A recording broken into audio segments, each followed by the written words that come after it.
Olá pessoal, Deus abençoe, aqui é o pastor Djalma, a paz do Senhor. Hoje eu estou aqui com o nosso irmão João Lucas e ele vai contar um pouco do testemunho dele, porque ele tem muita coisa, o testemunho dele é grande, mas ele vai contar um pouco do testemunho aqui para nós, de toda a sua vida aí, da transformação, do que Jesus fez, das bênçãos de Deus, e eu tenho certeza que vai edificar a sua vida poderosamente. Fica à vontade, irmão João Lucas.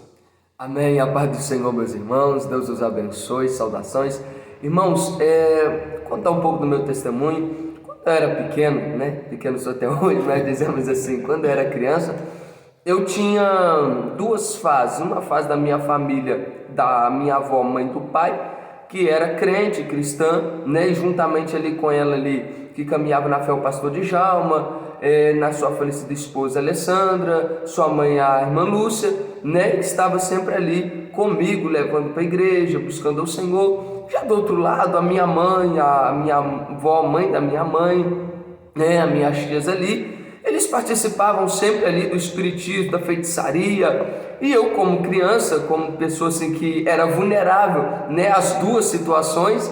Por um lado, eu era levado à igreja, para o outro lado, eu era levado à feitiçaria. Então era mais ou menos assim, na sexta-feira à noite, eu estava na feitiçaria, no domingo à noite, eu estava na igreja. E louvado seja Deus que o tempo foi passando e eu fui descobrindo as duas fases, as duas coisas e quais a verdade, que infalível e inerrante diante das duas. E fui conhecendo as escrituras sagradas, fui conhecendo as coisas e eu percebi, irmãos, que a feitiçaria, por mais que além de ser prazeroso, é um vício e é algo que te escraviza e que te domina.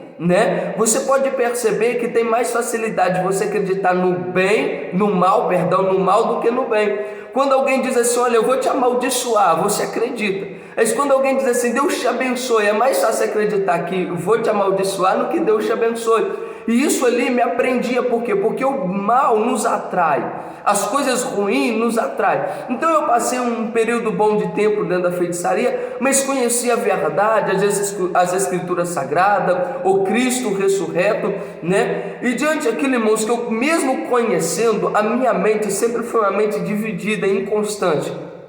Por causa disso, uma vez estava na feitiçaria, outra vez estava na igreja, Uma vez via muitas brigas, contendas, discussões dentro de casa, depois eu estava bem outra vez, e a minha mente foi nessa confusão toda, esse redemoinho todo. Então eu comecei, mesmo conhecendo as escrituras, mesmo conhecendo a verdade, comecei também a pular de igreja em igreja, de pastor a pastor, de obreiro a obreiro, de doutrina a doutrina, de ensinamento a ensinamento. E naquilo dali eu surtei e acabei me envolvendo em relacionamentos com pessoas e ali perdendo ali o prazer de pensar ainda sou virgem, Graças a Deus o Senhor me livrou das drogas por pouco também. Eu vou dizer para os irmãos que Deus também me livrou do suicídio, que muitas e várias das vezes eu pensei em me matar. Poucas pessoas sabem disso, um ou dois.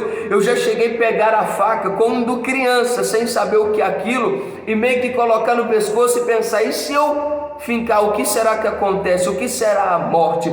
Ali o diabo me influenciando por causa da cabeça toda conturbada, vendo os movimentos ali da família, vendo as brigaiadas de muitas coisas que o diabo vem escravizando no vício, escravizando nas drogas, casamentos da minha mãe sendo destruídos, e querendo ou não, a criança vai sendo afetada com aquilo, e eu fui afetado com aquilo. Muitas das vezes presenciei minha mãe também tentando suicídio, e aquilo foi só conturbando a minha mente, minha infância toda destruída. Mas o Senhor, irmãos, Ele foi misericordioso para com a minha vida, e o pastor Djalma sempre na insistência, a avó Lúcia também sempre insistindo comigo. A falecida esposa do pastor Djalma, Alessandra, tinha ali na parte da tarde, umas 3 horas no sábado, pastor, com as crianças ali, e eu participava ali também. Eu lembro até dos hinos ali que ela estava ensinando com a gente, o pastor Antônio na Assembleia de Deus Jardim de Cristo, ou Jardim de Infância, fugiu da mente, que ele montou esse nome também ali para as crianças ali que a Alessandra criou esse grupo ali. E irmãos, louvado seja Deus, eu fui caminhando na fé, fui caminhando, e hoje, para a glória de Deus, eu me encontro aqui na Assembleia de Deus juntamente com o meu pastor Djalma, no município aqui de Bias Fortes. Irmãos, eu quero também dar o que aconteceu comigo do Covid, né? Como muitas pessoas sabem, eu peguei Covid e eu fiquei durante uma semana sentindo muitas fortes de dores de cabeça, mas muita dor mesmo. Porém, irmãos, eu sou um pouco cabeça dura e bem teimoso. O pastor vai no hospital, e eu não fui no hospital, continuei na minha rotina do dia a dia, até que 5 horas da manhã eu estava fazendo pão de queijo, a minha pressão caiu, e eu achei que naquele momento eu ia desmaiar, porque eu ia morrer, porque eu nunca tive uma sensação de desmaio. Então naquele momento, aquela sensação de desmaio para mim foi algo assim, uma experiência que eu nunca tive. Então eu achei, pronto, chegou a hora da minha morte, e eu deitei no chão ali mesmo do meu trabalho, ergui o meu pensamento ao Senhor e comecei a orar, meio que entregando, né, o meu espírito a Ele, porque realmente na minha mente passava, eu vou morrer aqui, né? E como todo crente salvo em Cristo Jesus, ele nunca tem medo da morte, né, irmão? Então ali entreguei a minha vida ao Senhor, mas passou aquele momento ali e eu fui embora para casa. Irmão, naquele dia eu lembro que eu liguei para o hospital umas 3 vezes, e uma dessas 3 vezes veio uma enfermeira, aplicou em mim uma injeção na veia, não resolveu o problema. De noite, o irmão do pastor Djalma, David, ele ligou para o hospital e disse: olha, não tenho como ficar com o João Lucas aqui, ele está passando muito mal, e se vocês não derem um jeito, ele vai morrer aqui dentro. Irmãos, ali o SAMU já veio me buscar, fui para o hospital da UPA em Juiz de Fora. Depois da UPA, no outro dia, eles me encaminharam para o HU, diretamente à UTI. Chegando na UTI ali por volta de 12 horas que eu estava ali na UTI, os médicos vieram e falaram comigo assim: você tem 30 minutos para poder comunicar à sua família que você vai ser entubado. Irmãos, eu não sabia o que era intubação, eu não sabia como era, como ia acordar, se ia acordar e quando iria acordar, né? E uma semana antes de eu ser entubado, o pastor Paulo César Tonholo, ele tinha morrido, irmãos, dentro da intubação. Então eu olhei para o médico e falei: médico, eu nunca vi alguém ser entubado e voltar vivo. E ele olhou para mim, querendo me dar uma esperança, dizendo o seguinte: olha, mas nós já vimos, né? Irmãos, eu vou ser muito sincero para vocês e já estou terminando. Eu naquele momento eu mandei para minha mãe um áudio dizendo o seguinte: mãe, eu vou ser entubado, tá? Avisa quem tem que avisar. Eu mandei desse jeito, por quê? Porque para mim naquele momento, irmãos, eu não ia voltar. Eu não conseguia sair da cama do hospital e passar para a maca do SAMU. Para mim aquilo dali foi um sacrifício. Eles tiveram que pegar, 3 pessoas pegaram o lençol de um lado, 3 pessoas pegaram o lençol do outro, me levantaram e me colocaram na maca, porque eu não tinha força. A falta de ar era tanta que eu achava que eu ia morrer por falta de ar, mesmo com oxigênio no nariz. Então assim, naquele momento eu realmente me entreguei, e eu fechei o olho e falei: Senhor, que seja feita a tua vontade. E eu fechei o olho ali, e eles colocaram a máscara no meu rosto, e o médico disse ao outro assim: quando o oxigênio acabar da máscara, ele apaga. Irmãos, eu não sei o que aconteceu, sei que depois de 3 dias e meio, 4 dias, eu acordei com 2 enfermeiras olhando para mim, e perguntei para elas o que tinha acontecido diretamente ali. Elas meio que me explicaram.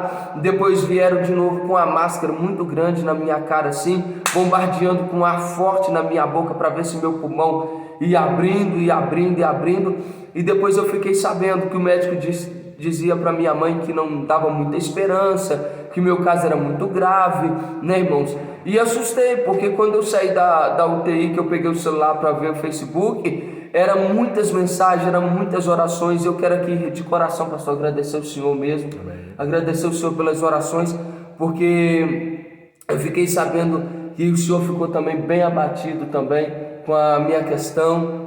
E lá no hospital, irmãos, para mim não tinha acontecido, quando eu estava na UTI ainda, para mim não tinha acontecido nada demais, pastor, porque para mim foi algo tranquilo. Eu dormi, quem sofreu foi vocês aqui. Apagou, entendeu? Né? Então eu dormi, então quem sofreu na verdade foi quem ficou por aqui. E eu, como já disse no começo do vídeo, foi muito cabeça dura mesmo. Depois de tudo, eu me senti depois um pouco ingrato, mesmo na hora que estava assinando o papel para vazar do hospital, eu me senti ingrato pelos irmãos ter sofrido, mas eu não suportava mais ficar naquele hospital. Para mim, ficar naquele hospital parecia que eu ia, não sei, eu não estava com falta de ar, mas senti uma falta de ar, sei lá, uma sensação horrível de ficar naquele hospital. E o médico veio, eu falei, Senhor, doutor, eu preciso ir embora, eu não quero ficar mais.